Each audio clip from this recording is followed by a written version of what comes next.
Welcome back to Open Window Politics. We're going to be going through the favorability ratings of Donald Trump as well as Kamala Harris, and we'll be going through each of these candidates. So we'll start out with Harris here. So as you can see, there's been, for the majority, she briefly was at about a favorable rating shortly after she became vice president.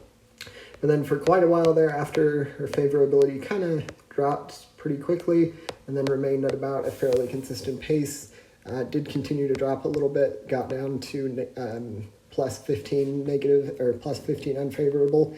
But then an interesting thing happened here when Biden dropped, it got all the way down to 17 in the unfavorable direction. So, but shortly after Biden dropped out of the race and Harris became the nominee or presumptive nominee at the time, her favorability shot up really quickly, and she is now within 1.9% of having a net favorable rating, which is pretty great. Some of these latest polls, of course, there's a few that show that she has a higher unfavorable rating, but this is just the average poll aggregator or average aggregator of these numbers and gives us an average of about 1.9% in the unfavorable direction. But the more impressive part is that all of the recent polls, well, some of the recent polls from two different sources, it looks like, have Harris having a favorable rating above 50% or above a net favorable rating, which is pretty impressive. And there's a few polls.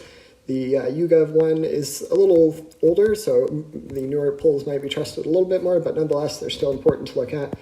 And they show Harris with an unfavorable rating, but it's nothing too terrible. At most, it looks like there's one poll with a 7%, but I doubt that's the case. I also doubt the case that she's up by 6, so I think it's probably between a smaller amount than those two numbers. But there are a couple polls. There's a poll where it's even, and then a couple other interesting options there where she is in the net favorability rating.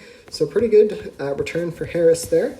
And then we will be going to the favorability rating of Donald Trump. So remember that 1.9% for Harris as a unfavorable rating towards that side.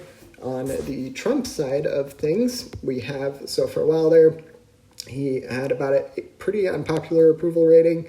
He, shortly after, let's see, when is this? This is 2021. So shortly after Biden was sworn in, and then he remained usually in about similar range, like 10 to 18% in the net unfavorable rating. And then he is currently, if we were to look at it today, is at about a negative, or is at an unfavorable rating of plus 9.6.